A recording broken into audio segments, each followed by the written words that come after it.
Jasmine Taylor watches in horror as the flight attendant carelessly tosses her designer bag into the trash. "We don't allow fakes on this aircraft," the woman sneers. Little does she know, this plane wasn't just booked for any passenger, it was chartered specifically for the 16-year-old prodigy. Before we dive into this shocking story, where are you watching from today? Hit that like button and subscribe if you've ever witnessed or experienced discrimination in a place where you should have been welcomed. The way this story unfolds will leave you questioning everything about how we judge others based on appearance. The morning sun streamed through the worn curtains of their Harlem apartment as Jasmine Taylor stared at the email for the 5th time. She still couldn't believe it. Her algorithm had won. Not second place or honorable mention. First place in the National Youth STEM competition. "Dad! Dad! I won!" she screamed, running into the tiny kitchen where Darnell Taylor was preparing for his early morning shift at Manhattan Memorial Hospital. Darnell turned, his tired eyes lighting up at his daughter's excitement. "What? The big competition?" "Yes." Jasmine thrust her phone toward him. "Look. My clean energy algorithm beat out 2,000 other entries. Microvision wants to fly me to Silicon Valley to present to their board." Darnell Taylor set down his thermos of coffee and took the phone, his hands trembling slightly. As a hospital janitor working double shifts for the past 8 years since Jasmine's mother passed away, he'd sacrificed everything for his daughter's education. "Baby girl, I always knew you were a genius."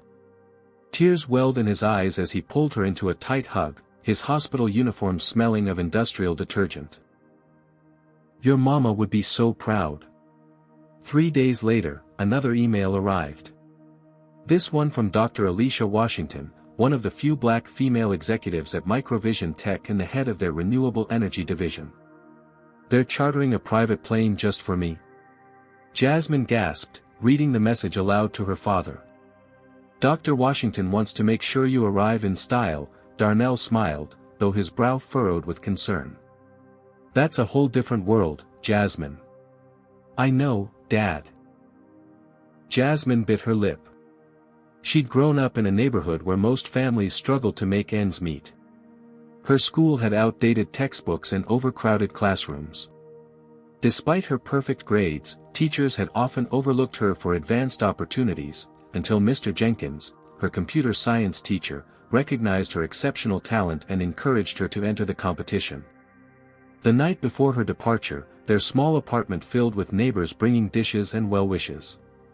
Mrs. Rodriguez from apartment 3B brought empanadas. The Thompson twins from across the hall had pooled their allowance to buy Jasmine a new professional blouse. Even Mr. Gaines, the grumpy super, showed up with a card signed by everyone in the building. "We took up a collection," said Mrs. Wilson, pressing an envelope into Jasmine's hand. Inside was $830. "I can't accept this," Jasmine protested. "Yes, you can," Mrs. Wilson insisted. "You need to look the part when you're showing those Silicon Valley types what Harlem brilliance looks like." The next morning, a package arrived by courier. Inside was a genuine Louis Vuitton laptop bag with a note from Dr. Washington: "Carry your brilliant mind in something worthy of it. See you in California. Dr. A." Jasmine ran her fingers over the supple leather, never having owned anything so expensive in her life. She carefully placed her laptop inside, along with the flash drive containing her presentation and the only complete version of her algorithm. "This is it, Dad," she whispered as they embraced at the door. "If they fund my project, we could move you out of that basement apartment, get you better doctors for your back." "Don't you worry about me," Darnell said firmly. "You just go show them what Jasmine Taylor is made of." As she climbed into the taxi, Jasmine thought about the 4 years of work that had gone into her algorithm. The nights spent coding while her father worked overnight shifts. The teachers who told her to be realistic about her goals. The college counselor who suggested community college instead of MIT. Every setback and every doubt had led to this moment. Dr. Washington had arranged everything perfectly, even hiring a driver to take Jasmine to the private terminal at JFK. Unfortunately, an emergency board meeting meant Dr. Washington couldn't accompany her on the flight, but she promised to meet Jasmine in California. "You've got this," she told Jasmine during their last phone call. "Just remember, you belong in that room just as much as anyone else." Little did Jasmine know how much those words would be tested in the next 24 hours. The private terminal at JFK Airport gleamed with polished marble floors and wall-to-wall windows overlooking the tarmac. Jasmine clutched her new bag nervously as she approached the check-in desk, acutely aware that her discount store clothes didn't match the designer outfits worn by the other travelers. "Excuse me, I think you're in the wrong place," said the receptionist without looking up. "Commercial flights are in the main terminal." "I'm Jasmine Taylor," she replied. "I'm supposed to board a chartered flight to San Francisco." The receptionist's eyebrows shot up as she checked her computer. "Oh. Yes. Microvision's flight." Her tone remained skeptical as she handed Jasmine a boarding pass. "Security is through those doors." While white passengers breezed through security with minimal inspection, Jasmine was pulled aside for random additional screening 3 separate times. Each officer seemed surprised by her private flight status, asking repeatedly who she was traveling with. "I'm traveling alone," Jasmine explained for the 3rd time, growing increasingly uncomfortable. "And who authorized this flight?" the security officer pressed. "Microvision Technology. I'm presenting my research to their board tomorrow." The officer exchanged glances with his colleague before reluctantly letting her through. By the time Jasmine reached the boarding gate, her confidence was shaken. She spotted a sleek white jet through the window with Apex Charter emblazoned on the side. A tall, slender flight attendant with perfectly coiffed blonde hair stood at the entrance, checking boarding passes. Her name tag read Heather Blackwell. "Boarding pass," Heather said curtly when Jasmine approached, not making eye contact. Jasmine handed over her pass. Heather scrutinized it, then looked Jasmine up and down with narrowed eyes. "This is a private charter. Are you sure you're on the right flight?" "Yes, I'm Jasmine Taylor. The flight is for me." Heather's lips pursed. "Wait here." She stepped away to confer with another crew member, speaking in hushed tones while glancing back at Jasmine. From the cockpit doorway, Captain Jackson Montgomery observed the interaction with growing concern. A 20-year veteran pilot, he'd seen this type of situation before. "Is there a problem, Heather?" he called out. "Just confirming this passenger's credentials," Heather replied with a tight smile. "Can't be too careful with security these days." Finally, after checking Jasmine's ID against her boarding pass 3 times, Heather reluctantly stepped aside. "Fine. You can board.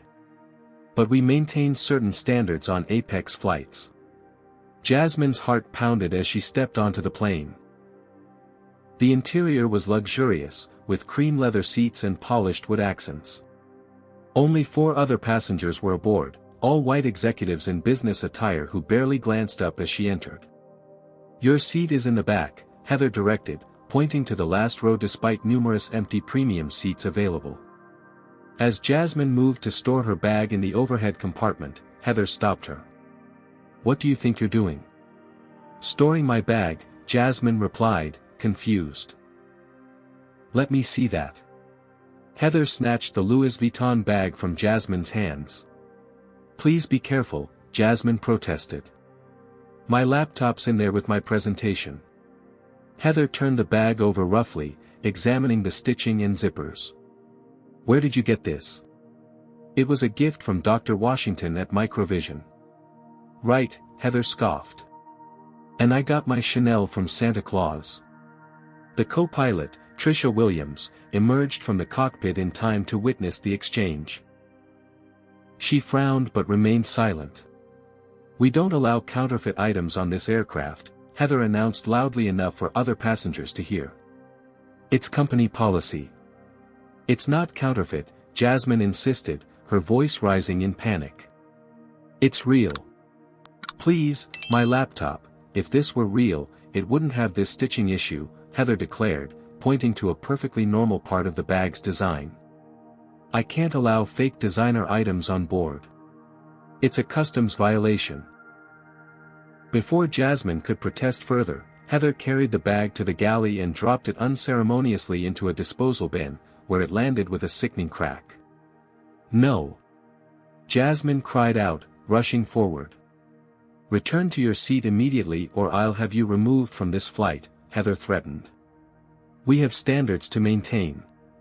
Two other flight attendants exchanged uncomfortable glances but said nothing. One, a younger woman named Tara, looked especially troubled but quickly averted her eyes when Jasmine silently pleaded for help. Tears threatening to spill, Jasmine returned to her seat, her mind racing. Everything she'd worked for was in that bag, her future, her father's future, her community's pride. And now it was literally being treated like garbage. Please, Jasmine begged, approaching Heather again once the other passengers were settled. That bag contains my laptop with my presentation for tomorrow. It's the only copy I have. I need it back. Heather barely looked up from her pre-flight checklist.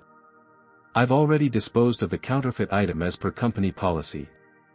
You should have thought about that before trying to bring fake designer goods on board. It wasn't fake. Jasmine insisted, her voice cracking. Dar. Washington from Microvision gave it to me. Call her if you don't believe me. I don't have time for this, Heather dismissed. Please return to your seat. We're preparing for departure. Captain Montgomery's voice came over the intercom. Crew, prepare for departure in 5 minutes. Desperate, Jasmine tried to peek into the galley where she'd seen Heather discard her bag, but the curtain was drawn. I need to use the restroom, she told another flight attendant, Tara, who hesitantly pointed toward the back of the plane. Once out of sight, Jasmine quickly ducked into the galley instead of the bathroom. She spotted the disposal bin and rushed toward it, but the bag was no longer there. Looking for something? Heather's cold voice came from behind her. My laptop, Jasmine pleaded. Please. My entire future depends on that presentation. The counterfeit item has been removed from the aircraft, Heather stated flatly. Return to your seat immediately or I'll have security remove you. Tears now flowing freely, Jasmine returned to her seat. She tried to call her father and Dr. Washington, but the plane was in a cellular dead zone on the tarmac. Unknown to Jasmine, co-pilot Tricia Williams had witnessed everything. During pre-flight checks, she discreetly slipped into the terminal and retrieved the bag from the disposal area where Heather had deposited it. The beautiful leather was now stained with coffee, and when Tricia opened it, she discovered the laptop inside had apparently been damaged by liquid. When Tricia attempted to turn it on, the screen remained black. Damn it, she muttered, knowing they were minutes from takeoff. She quickly stashed the damaged bag and laptop in the cockpit, planning to return it to the young passenger once they were airborne. Meanwhile, Jasmine had made her way to the terminal, desperate to report what had happened. At the service desk, the agent looked at her with thinly veiled impatience. You're claiming a flight attendant threw away your designer bag containing your laptop? Yes, Jasmine insisted. On the Apex charter to San Francisco. The agent typed something into her computer. And your name is? Jasmine Taylor. I don't see any Jasmine Taylor booked on an Apex flight today. It's a charter through Microvision Technology. Please, can you just check the disposal area? My laptop has my presentation for tomorrow. The agent sighed dramatically. Wait here. While the agent was gone, a security officer approached. His badge read, Brad Wilson. Is there a problem here? He asked, his hand resting casually on his belt near his taser.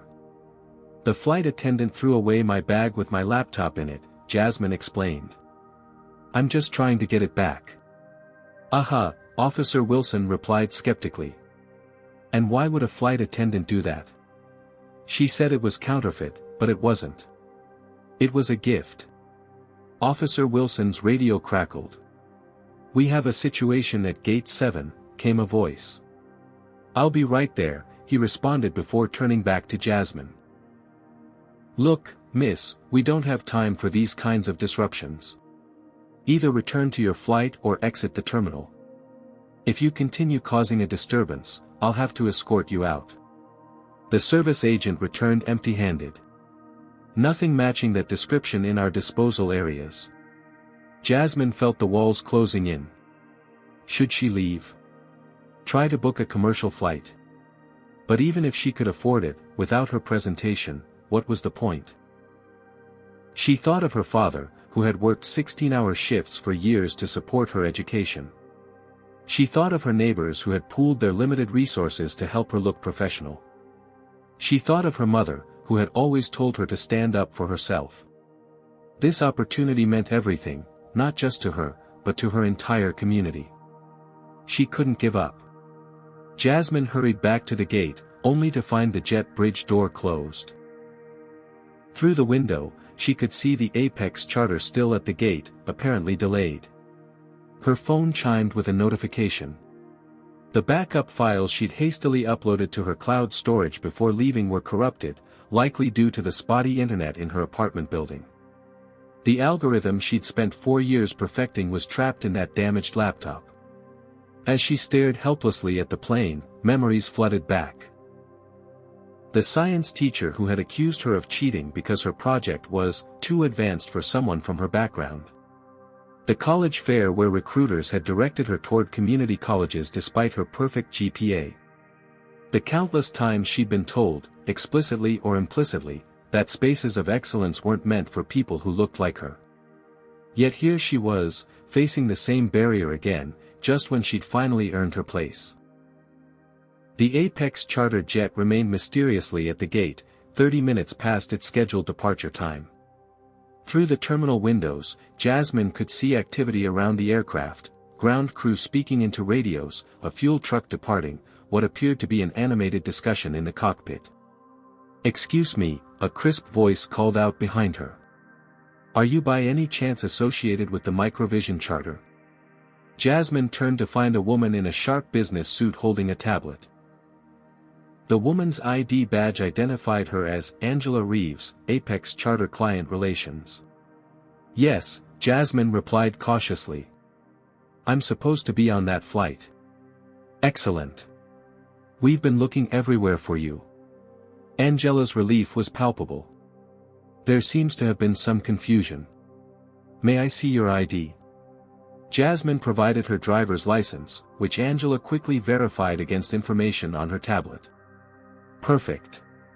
Ms. Taylor, I need to get you on that plane immediately. The flight has been held specifically for you. But the flight attendant will sort everything out. Please, come with me." As they hurried toward the jet bridge, Angela spoke into her radio, "I've located Ms. Taylor. We're boarding now." When they reached the aircraft door, Heather was there, her face a mask of professional courtesy that slipped momentarily when she recognized Jasmine. "Ms. Blackwell," Angela said firmly, "this is Jasmine Taylor, the primary passenger for this charter." "There must be some mistake," Heather replied, glancing at her manifest. "The Microvision charter is for a Dr. Taylor." At that moment, Captain Montgomery appeared behind Heather. "The charter is for Ms. Jasmine Taylor, the winner of the National Youth STEM competition. Microvision arranged this flight specifically for her." The color drained from Heather's face. "But I thought..." She looked from the captain to Jasmine, realization dawning in her eyes. Angela turned to Jasmine. "Ms. Taylor, on behalf of Apex Charter, I want to personally welcome you aboard. Captain Montgomery will ensure you have everything you need for a comfortable journey." Heather's demeanor transformed instantly. "Ms. Taylor, welcome aboard," she said with a forced smile that didn't reach her eyes. "If you'll follow me, we have a special seat prepared for you." As Jasmine reboarded the aircraft, the atmosphere had completely changed. The other passengers, previously indifferent, now watched with interest. "Ladies and gentlemen, came Captain Montgomery's voice over the intercom. "We apologize for the delay. We're pleased to welcome our special guest, Ms. Jasmine Taylor, the brilliant young scientist whose groundbreaking clean energy algorithm has earned her a presentation to the Microvision board tomorrow." One of the business travelers looked up from his laptop. "Wait, you're Jasmine Taylor? I read about your algorithm in Tech Quarterly. Your approach to quantum computing and energy distribution is revolutionary." Another passenger chimed in, "My daughter has your poster on her wall. You were featured in Young Minds Changing the World, right?" Jasmine nodded, still processing the rapid change in her circumstances. All the while, Heather hovered nearby, her smile fixed and hollow. "Your regular seat appears to have been reassigned," Heather said carefully. "We've prepared the premier cabin seat for you instead." "Thank you," Jasmine replied evenly, "but first, I need my bag that you threw away. It contains my laptop with my presentation." "There seems to have been a misunderstanding," Heather said loudly enough for others to hear. "No bags were discarded. You said it was counterfeit and put it in the trash," Jasmine insisted, her voice steady despite her racing heart. "I'm afraid you must be confused," Heather countered smoothly. "Perhaps in the excitement of the day. Have you ever been in a situation where someone tried to gaslight you after treating you unfairly? Comment number 1 if you've experienced discrimination followed by denial.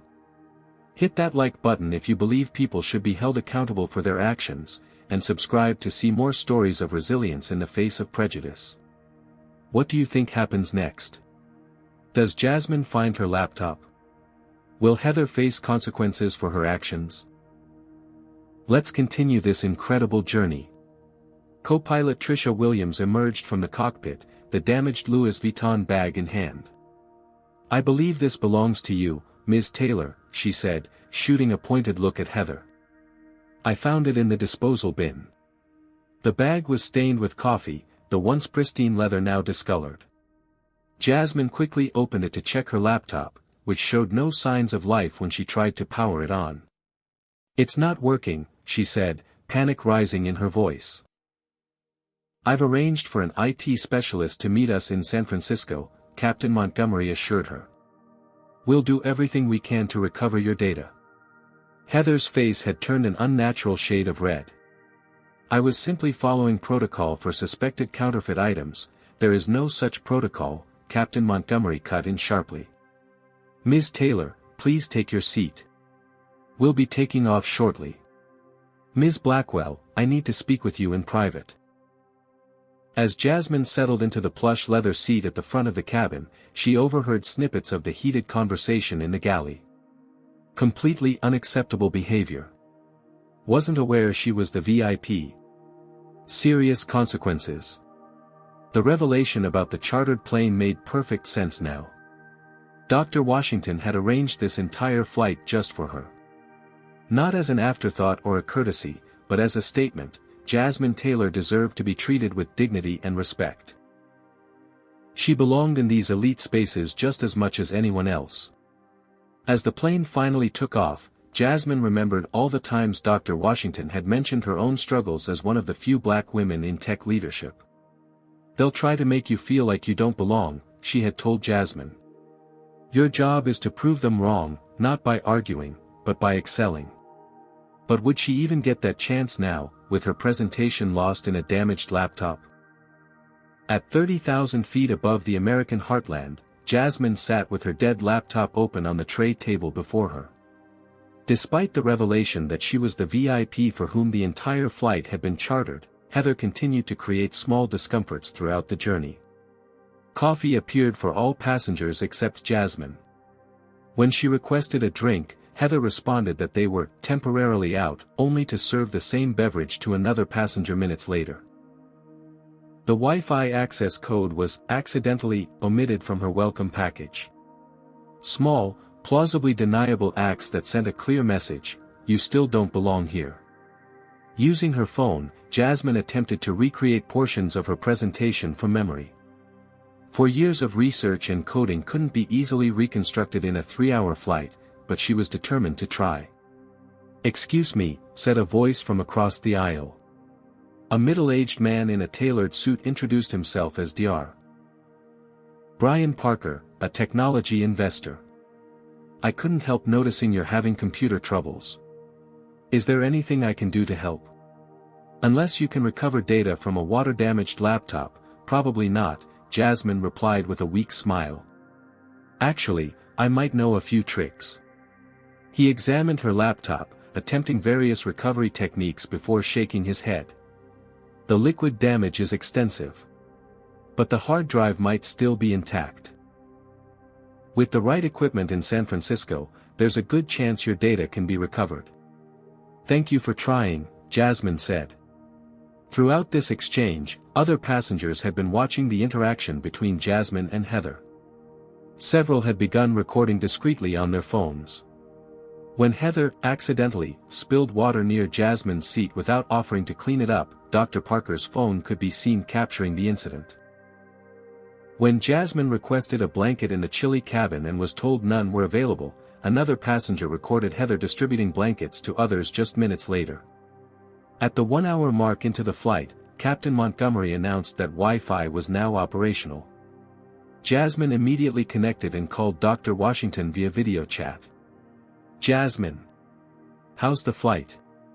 Dr. Washington's warm smile faltered as she saw Jasmine's expression. What's wrong? In a hushed voice, Jasmine explained everything that had happened, from being stopped repeatedly at security to Heather discarding her bag and the subsequent revelation about the charter. Dr. Washington's expression transformed from concern to cold fury. Let me get this straight.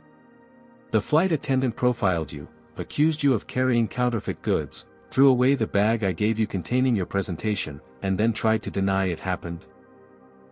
Yes, Jasmine confirmed, her voice breaking slightly. And my laptop won't turn on. All my work, my algorithm. I'm calling the airline CEO right now, Dr. Washington said decisively. This is blatant discrimination, and it's going to be addressed at the highest level. As for your presentation, don't worry. We'll figure something out. As Jasmine ended the call, she noticed several passengers watching her with expressions of sympathy and outrage on her behalf. The cabin had grown silent, with everyone pretending not to listen while clearly absorbing every word. Jasmine closed her eyes, remembering her father's words the night before she left, there will always be people who try to put you in what they think is your place. Your job isn't to fight them, it's to show them that your place is wherever you decide it should be. At that moment, co-pilot Williams emerged from the cockpit and knelt beside Jasmine's seat. The captain asked me to inform you that we've contacted our IT department in San Francisco. They believe your hard drive can be salvaged if the water damage hasn't reached the platters. Thank you, Jasmine said sincerely. Also, Tricia added in a lower voice, I want you to know that I've documented everything that happened. What was done to you was wrong, and I've filed a formal incident report. 3 rows back, Heather pretended to be busy with the beverage cart, but her tight expression revealed she had overheard. The remainder of the flight passed in tense silence. As they began their descent into San Francisco, Jasmine received another call, this time from an unknown number. Ms. Taylor? This is Robert Kensington, CEO of Apex Charter Airlines. Dr. Washington has brought a serious matter to my attention, and I wanted to personally assure you that we're investigating the incident thoroughly. A car will be waiting to take you directly to Microvision headquarters, and our top IT specialists will do everything possible to recover your data. Thank you, Mr. Kensington, Jasmine replied, aware that Heather was now watching her intently from the galley. Additionally, the CEO continued, I want to assure you that Apex Charter does not tolerate discrimination of any kind. The behavior you experienced is entirely contrary to our values, and appropriate action will be taken. As the plane touched down at San Francisco International Airport, an announcement came over the intercom, ladies and gentlemen, we have arrived at our destination. Please remain seated until the aircraft comes to a complete stop. Security personnel will be boarding before disembarkation. Jasmine's heart sank. After everything that had happened, was she now going to be detained? The cabin door opened, and 2 uniformed airport security officers stepped aboard. They spoke briefly with Captain Montgomery, who pointed toward the rear galley. "Heather Blackwell," one officer called out. Heather stepped forward, her professional mask slipping to reveal genuine shock. "Yes. We need you to come with us, please. Airline management has requested your immediate removal from duty pending an investigation." All eyes in the cabin turned to watch as Heather was escorted from the aircraft, her protests fading as the cabin door closed behind her. Captain Montgomery approached Jasmine. "Ms. Taylor, on behalf of Apex Charter, I want to extend our sincerest apologies for your experience today. Your car is waiting at the terminal, and our IT team is standing by to assist with your laptop." As Jasmine gathered her belongings, the other passengers, who had witnessed the entire saga unfold, began to applaud spontaneously. Their collective recognition of the injustice she had faced and her dignity in handling it moved her deeply. But as she stepped off the plane, Jasmine knew her challenges were far from over. She had less than 18 hours to recover or recreate 4 years of work before the most important presentation of her life. Jasmine stepped into the private terminal at San Francisco International Airport and froze. A crowd had gathered, not just the Microvision representatives she expected, but news crews with cameras and microphones at the ready. "Ms. Taylor, can you comment on the incident aboard your flight today? Is it true the flight attendant racially profiled you? How do you feel about the videos going viral?" "Videos?" Jasmine whispered, bewildered. A tall man in a Microvision polo shirt stepped forward, creating a barrier between Jasmine and the press. "I'm Anthony Jenkins, head of security for Microvision. We need to get you to headquarters. Dr. Washington is waiting." As they moved through the terminal, Anthony explained, several passengers uploaded videos of the incident to social media during the flight. They've been viewed millions of times in the past hour. He showed her his phone, where a clip clearly showed Heather tossing Jasmine's bag into the disposal bin despite her protests. Another video captured Heather's attempts to gaslight Jasmine after the revelation that the plane had been chartered for her. The hashtag Justice for Jasmine was trending nationwide. Outside, a sleek black SUV waited. Inside was a woman with a laptop. "I'm Sandra Chen from Apex IT," she explained as they pulled away from the curb. "I'll need your damaged laptop to begin recovery efforts immediately." Jasmine handed over her computer, watching anxiously as Sandra connected it to various devices. "The liquid damaged the motherboard, but the hard drive seems intact," Sandra explained. "I should be able to extract the data, but it will take a few hours." "I don't have a few hours," Jasmine said desperately. "My presentation is first thing tomorrow morning." "We'll work through the night if necessary," Sandra promised. At Microvision headquarters, a gleaming glass and steel structure in the heart of Silicon Valley, Dr. Washington was waiting in the lobby. The normally composed executive's eyes were red-rimmed with fury and what might have been tears. "Jasmine," she said, embracing the young woman tightly. "I am so sorry this happened to you." "It's not your fault," Jasmine assured her. "Yes, it is. I arranged that flight. I should have been there." They were interrupted by the arrival of 2 men in expensive suits. "Ms. Taylor? I'm Lawrence Davidson, Chief Legal Officer for Apex Charter Airlines. This is my colleague, James Wilson. We'd like to speak with you privately." Dr. Washington stepped forward protectively. "Anything you have to say to Ms. Taylor can be said in my presence." In a glass-walled conference room, Davidson placed a document on the table. "Ms. Taylor, Apex Charter would like to offer you compensation for today's unfortunate incident. This agreement includes a substantial settlement as well as lifetime premier status on all our flights." Jasmine glanced at the figure on the page, enough money to pay for her entire college education and then some.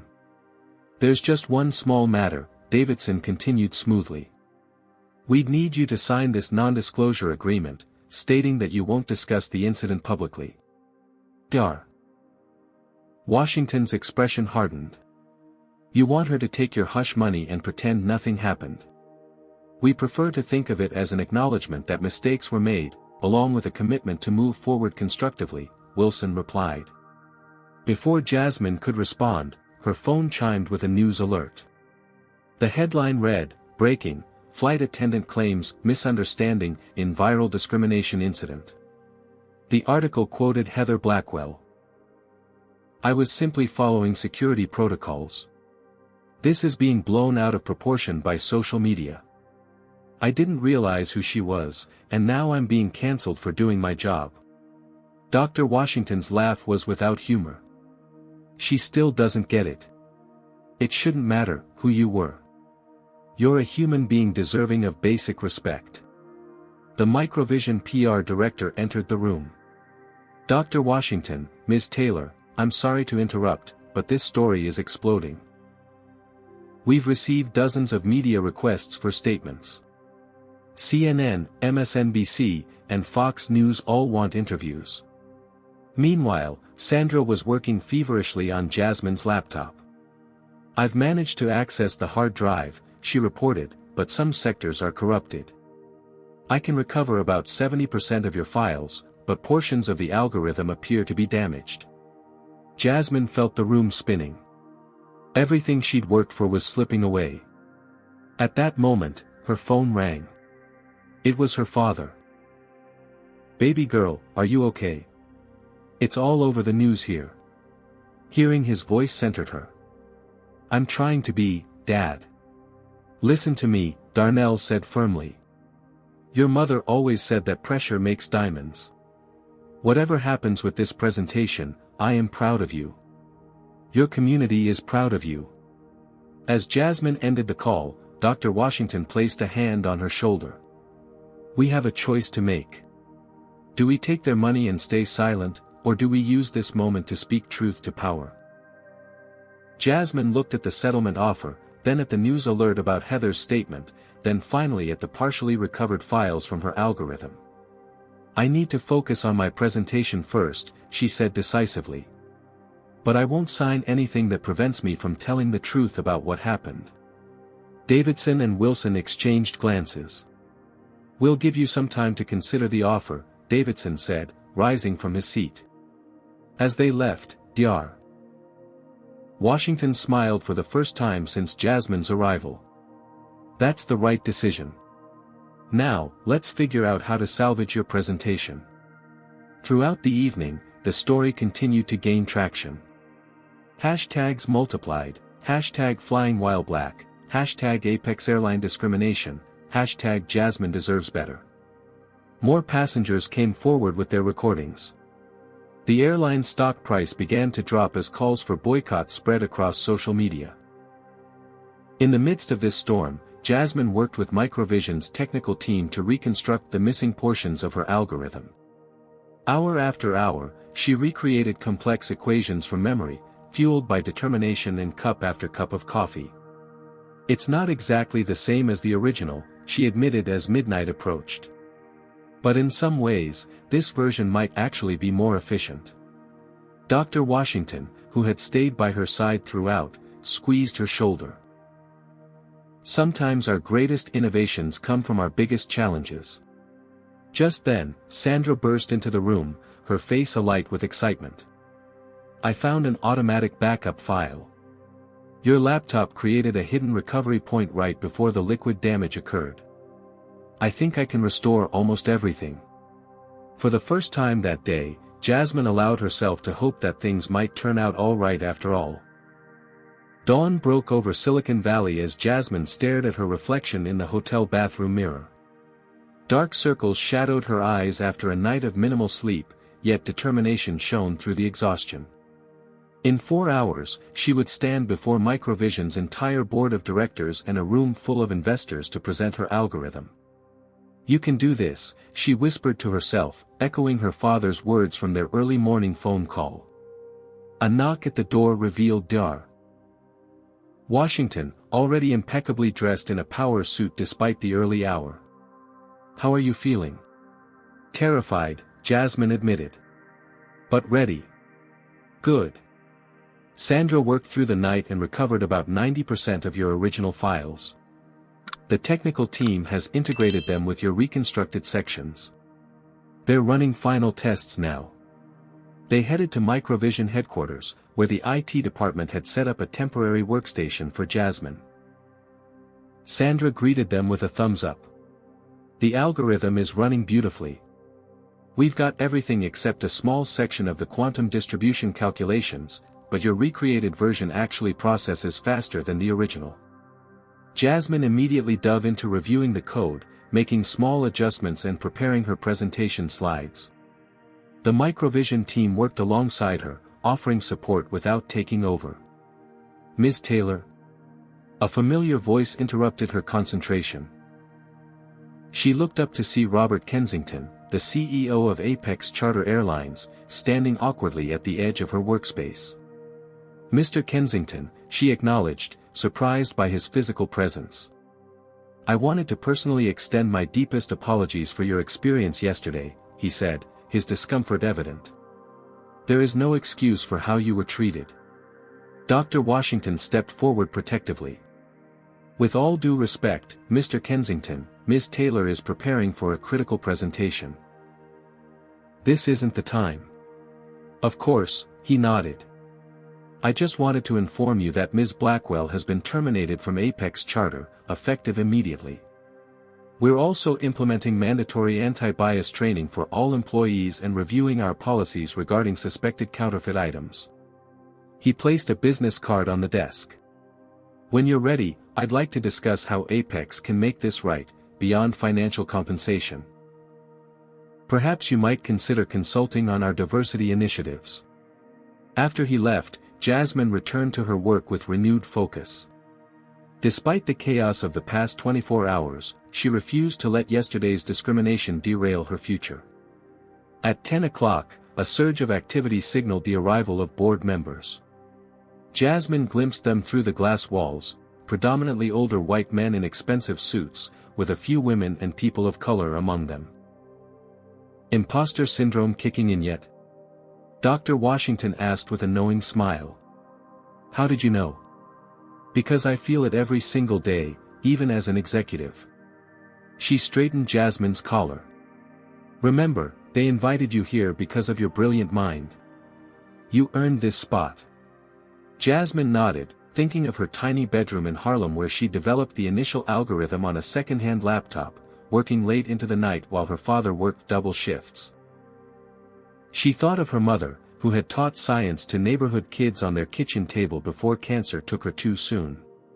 She thought of Mr. Jenkins, who had loaned her advanced textbooks from his personal collection when the school library couldn't provide them. She belonged in this room not despite where she came from, but because of it. Her perspective, shaped by necessity and resourcefulness, had helped her see solutions others had missed. As she was about to enter the boardroom, her phone buzzed with a notification. News outlets were reporting that former Apex flight attendant Heather Blackwell had given an interview claiming she was being scapegoated, and that the incident was being blown out of proportion because of today's political climate. Jasmine took a deep breath, pushing aside the anger that threatened to distract her. Just then, a commotion at the reception area caught her attention. A familiar figure in a hospital janitor's uniform was arguing with security. Dad? Jasmine gasped, rushing forward. Darnell Taylor turned, his face lighting up at the sight of his daughter. There's my girl. How are you here?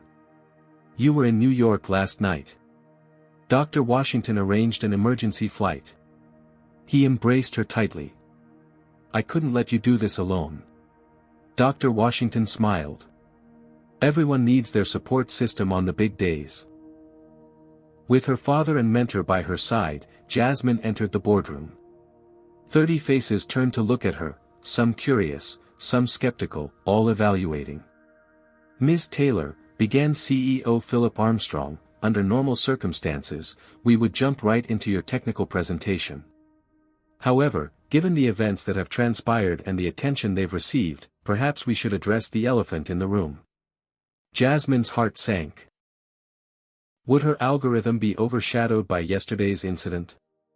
Actually, sir, she replied firmly, I prefer to focus on the reason I'm here, my clean energy solution. Yesterday was unfortunate, but today is about the future. A murmur of approval rippled through the room. Armstrong nodded with newfound respect. Very well. The floor is yours. As Jasmine connected her newly recovered presentation to the display system, a wave of anxiety washed over her. What if the algorithm failed? What if the recovered files were corrupted? What if she caught her father's eye? He gave her the smallest nod, full of absolute confidence. Jasmine took a deep breath and began to speak. Imagine a world where energy distribution is not just efficient, but adaptive and intelligent. For the next 45 minutes, she commanded the room, explaining complex quantum computing principles with clarity and passion. When she ran the simulation of her algorithm, showing how it could reduce energy waste by 47% while increasing distribution efficiency by 62%, audible gasps came from several board members. The applications extend beyond just power grids, she explained. This same principle could revolutionize water distribution, transportation networks, even data centers. When she concluded, the room erupted in applause. Board members fired technical questions at her, which she answered with confidence and precision. The skeptical expressions had transformed into excitement and calculation, the look of people who recognized a valuable opportunity. As the Q&A session wound down, one board member raised his hand. Ms. Taylor, I have to ask, after your experience yesterday, would you still choose to work with a company like ours? Many would understand if you had reservations about entering a field that hasn't always been welcoming to people who look like you. The room fell silent, waiting for her answer. Jasmine looked at her father, who had sacrificed so much for her to be standing in this room. She looked at Dr. Washington, who had faced similar barriers and broken through them. And she thought of her community in Harlem, watching her journey with hope and pride. That's precisely why I need to be here, she answered. The future of technology should be shaped by diverse perspectives. Yesterday showed that we still have work to do in creating truly inclusive spaces. But today shows why that work matters. My algorithm exists because of my unique path, not in spite of it. The board member nodded thoughtfully as Armstrong stood. I believe we've heard enough to make a decision. Ms. Taylor, Dr. Washington, if you'll excuse us for a few minutes. As they waited outside, Jasmine's phone continued to buzz with notifications about the Apex incident. The story had spread internationally now, with commentators debating everything from corporate responsibility to systemic racism. Whatever happens in there, Dr. Washington said quietly, you've already won. That room full of power players will never forget your name or your brilliance. After what seemed like an eternity but was actually only 15 minutes, they were called back in. Armstrong's expression gave nothing away as he addressed Jasmine. Ms. Taylor, the board has reached a unanimous decision regarding your algorithm. We want to fully fund the development of your algorithm, with you as the project lead. The words hung in the air as Jasmine processed their meaning. Success. After everything, she had succeeded.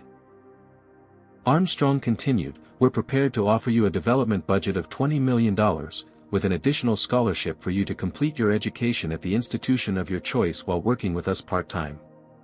Applause broke out around the table.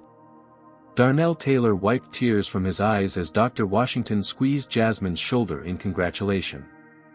Thank you, Jasmine said, her voice steady despite the emotion surging through her. I accept.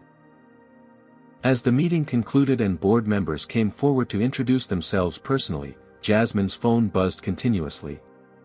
The story of her ordeal, and now her triumph, was spreading even further. In the hallway outside, Dr. Washington pulled Jasmine and her father aside. This is just the beginning, she said. The board's decision is excellent news, but now we need to address how Microvision responds to what happened yesterday. She led them to her office, where the company's PR director and legal counsel were waiting. On a large screen, they could see various news channels covering the Apex Airlines incident. Apex has issued a formal apology, the PR director explained, but it's being criticized as too little, too late. They've confirmed that Heather Blackwell has been terminated, but she's giving interviews claiming she's being scapegoated. On the screen, footage played of Heather speaking to a reporter. I was simply following what I thought was company policy. I didn't see color, I saw what I believed was a counterfeit item. Now I'm losing my career because everyone's so afraid of being called racist. Jasmine shook her head in disbelief. She still doesn't understand that her assumptions were the problem. Why did she assume my bag was fake in the first place? Exactly, Dr. Washington agreed. And now, Microvision needs to decide how we respond. The company's reputation is now linked to this incident because it happened to our guest on a flight we chartered. The legal counsel cleared his throat. Some board members are suggesting we distance ourselves from the controversy. Focus on the technology, not the social issues. Absolutely not, Dr. Washington said firmly. Jasmine deserves our full support. The question is, the PR director interjected, what does that support look like? A statement? Legal action against Apex? Something else? All eyes turned to Jasmine, who suddenly realized that her voice mattered in this decision. I need to think about it, she said. This isn't just about me anymore. Throughout the afternoon, the situation continued to evolve. The videos had now been viewed over 50 million times. Hashtags were trending globally. Civil rights organizations had issued statements condemning Apex Airlines and calling for industry-wide changes. Amid this whirlwind, Jasmine received a call from a number she didn't recognize. Ms. Taylor? This is Congresswoman Barbara Hayes. I saw what happened to you, and I'd like to invite you to testify before the Transportation Committee about discrimination in commercial aviation. More calls followed, from major news outlets, advocacy organizations, even celebrities offering support. The incident was rapidly transforming from a personal humiliation into a national conversation about racial bias. By evening, Microvision's board had reconvened for an emergency session to determine the company's official response. Jasmine was invited to attend. We have 3 options, Armstrong explained. 1. Issue a statement of support for Ms. Taylor but otherwise remain neutral. 2. Join Ms. Taylor if she pursues legal action against Apex. 3. Take a leadership position by announcing new diversity initiatives inspired by this incident. The debate was heated. Some board members argued that getting involved in social issues could alienate customers and investors. Others countered that staying silent would be perceived as complicity. If I may, Jasmine said, speaking up for the first time. All heads turned toward her. This incident has revealed problems larger than one flight attendant or one airline. It's about who feels welcome in spaces of innovation and excellence. As a technology company shaping the future, Microvision has an opportunity to lead by example. Her words shifted the atmosphere in the room. Even the most reluctant board members seemed to recognize the wisdom in her perspective. Meanwhile, outside the company walls, public opinion was turning sharply against Apex Airlines. Their stock had dropped 11%. Customers were canceling reservations and posting videos of themselves cutting up their Apex frequent flyer cards. Later that evening, Apex CEO Robert Kensington appeared in a televised interview, looking haggard and defensive. We acknowledge that mistakes were made, he said carefully. Ms. Blackwell's actions were not in line with our company values, which is why she is no longer employed by Apex Charter.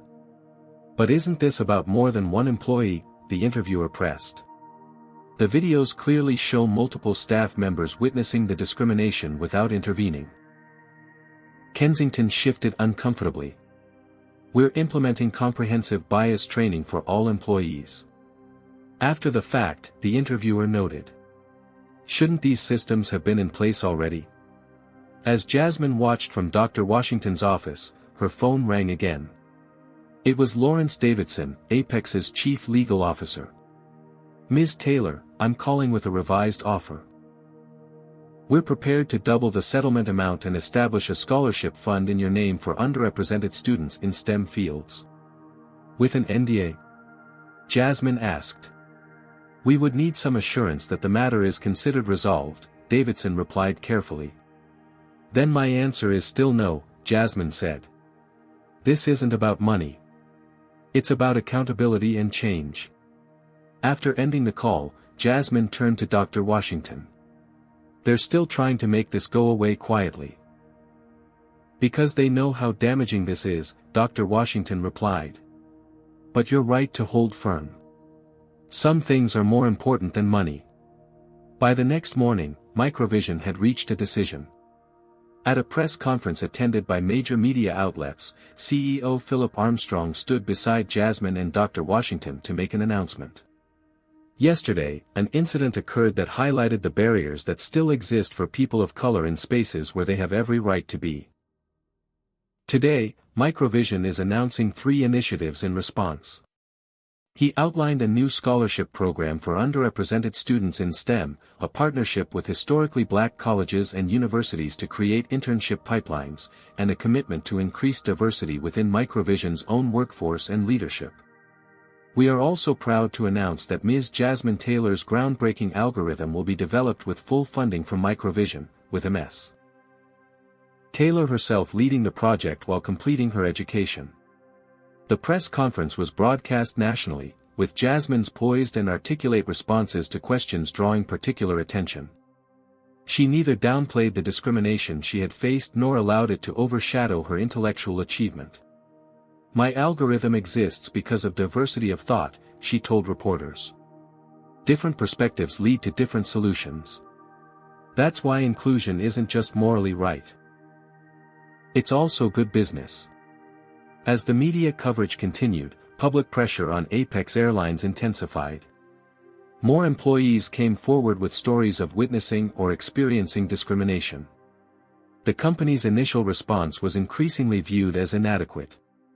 2 days after the incident, Apex CEO Robert Kensington requested a meeting with Jasmine. This time, she agreed to meet him on her terms, at Microvision headquarters, with Dr. Washington and her father present.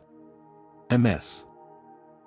Taylor, Kensington began, visibly humbled, I want to personally apologize for what happened on our aircraft. After reviewing all the evidence and speaking with other staff members, it's clear that what you experienced was unacceptable discrimination, not a misunderstanding or a policy issue.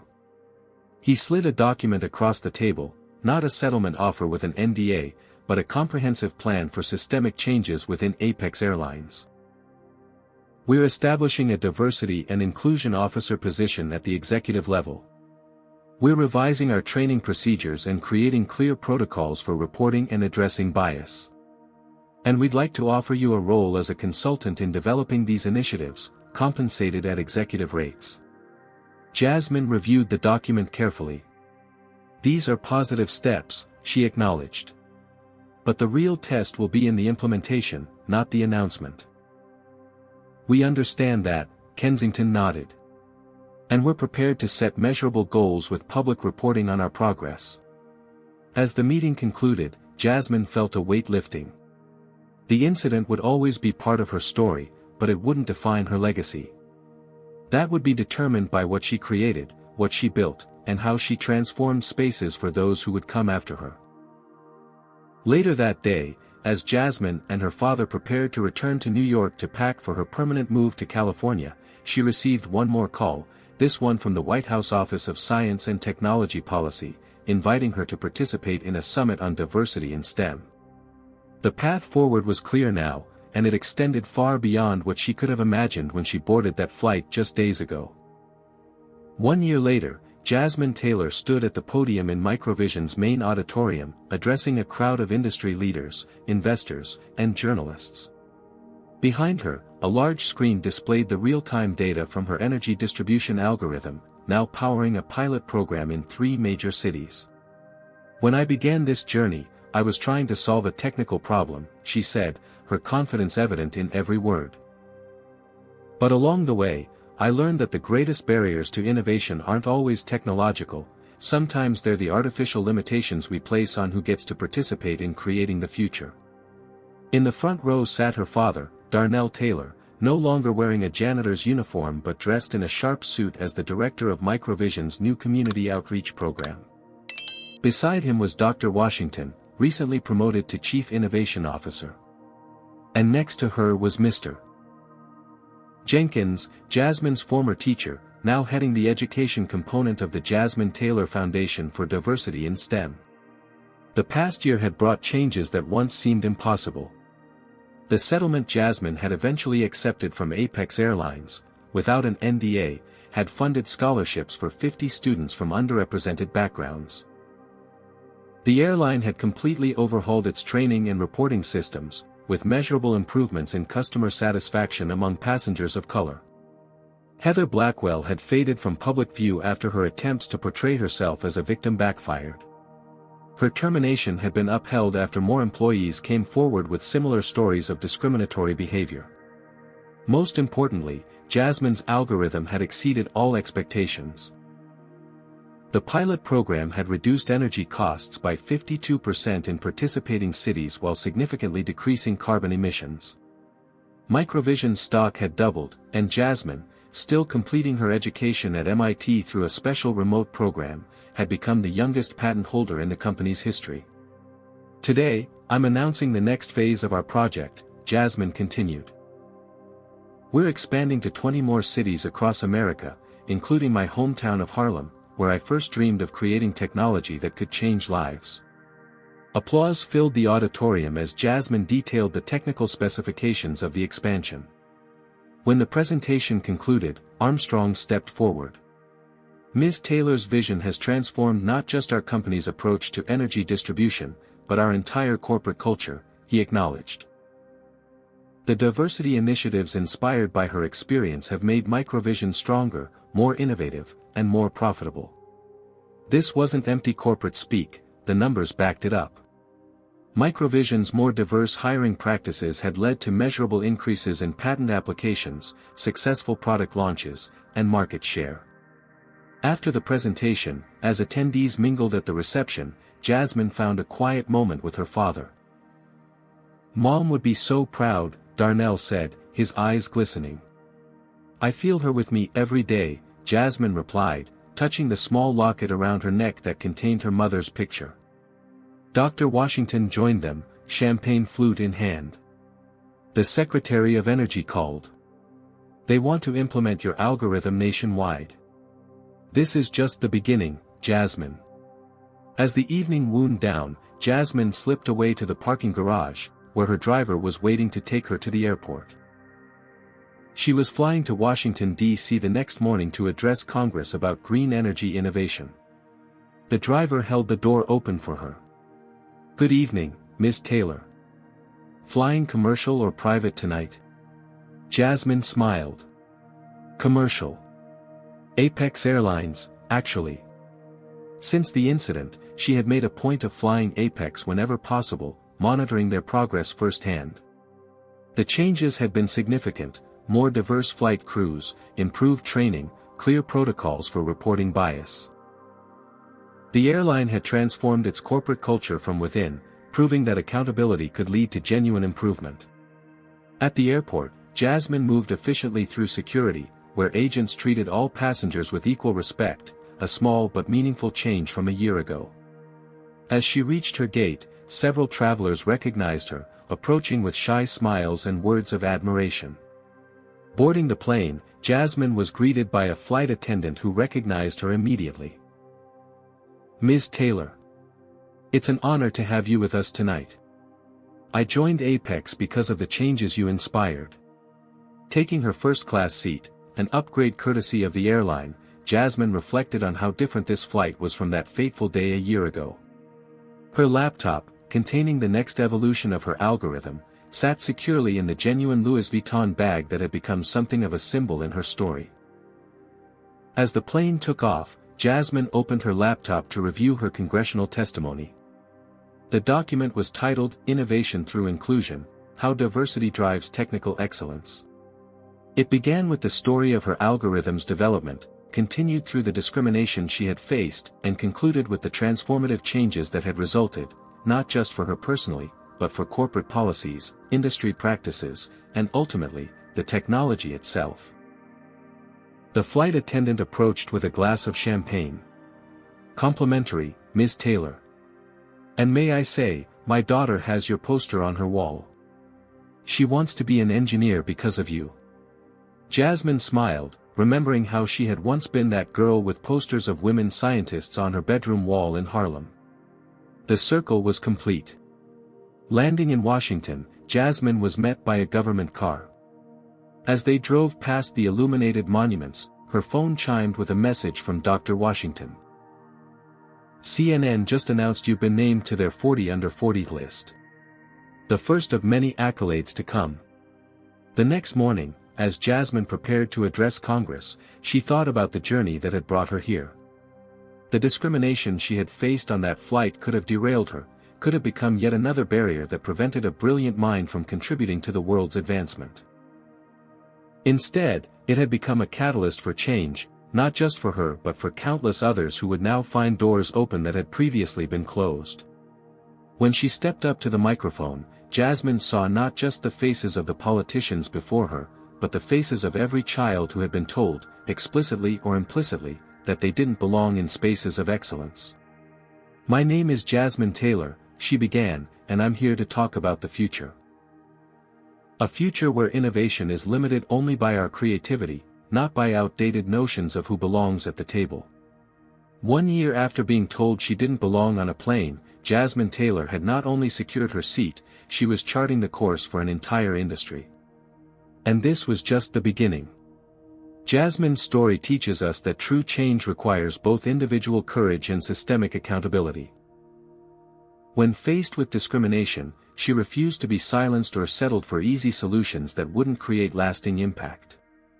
Her triumph wasn't just in her technological achievement but in transforming her painful experience into a catalyst for industry-wide change. We learn that excellence is the most powerful response to prejudice.